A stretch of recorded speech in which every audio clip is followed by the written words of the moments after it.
আজকের আলোচনা বংশগতি ও কয়েকটি সাধারণগত জিনগত রোগ এই অধ্যায় থেকে প্রথম মডেল সেট 61টি প্রশ্ন।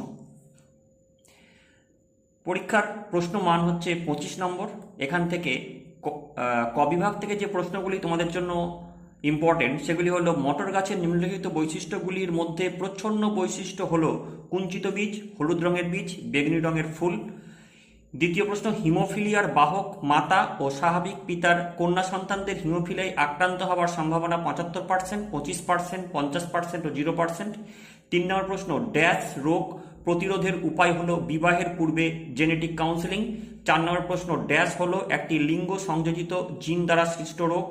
5 নম্বর প্রশ্ন, বিসদৃশ্য শব্দটি বেছে নিয়ে লেখো।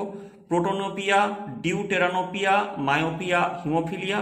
6 নম্বর প্রশ্ন, হিমোফিলিয়া এ এর সঙ্গে যদি রক্ততঞ্চন ফ্যাক্টর অষ্টমের সম্পর্ক থাকে তাহলে হিমোফিলিয়া বি এর সঙ্গে কোন ফ্যাক্টরের সম্পর্ক আছে সেটি খুঁজে নিয়ে লিখতে হবে। খ বিভাগ, যে কোনো 5টি প্রশ্নের উত্তর দাও। প্রতিটি প্রশ্নের মান হচ্ছে 2 করে। প্রথম প্রশ্ন, সন্তানের লিঙ্গ নির্ধারণে পিতার ভূমিকা লেখো। দ্বিতীয় প্রশ্ন, বাবা ও মা বর্ণান্ধ না হওয়া সত্ত্বেও তাদের পুত্র সন্তান বর্ণান্ধ হয়েছে, কারণ ব্যাখ্যা করো। 3 নম্বর প্রশ্ন, থ্যালাসেমিয়া রোগে কি কি সমস্যা দেখা দেয়। 4 নম্বর প্রশ্ন, জিনোটাইপ ও ফিনোটাইপ কাকে বলে। 5 নম্বর প্রশ্ন, মেন্ডেলের সাফল্য লাভের 2টি কারণ লেখো।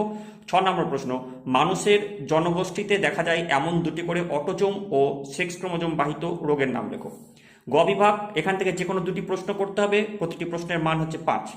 প্রথম প্রশ্ন, মেন্ডেলের এক সংকর জনন পরীক্ষাটি চেকার বোর্ডের সাহায্যে লেখো।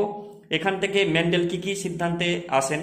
দ্বিতীয় প্রশ্ন, মেন্ডেলের দ্বিসংকর জনন পরীক্ষাটির F2 জনুতে কয়টি হলুদ ও গোলাকার মটর গাছ উৎপন্ন হয়, তাদের জেনোটাইপ সহ স্বাধীন বিন্যাস বা স্বাধীন সঞ্চালন সূত্রটি লেখো।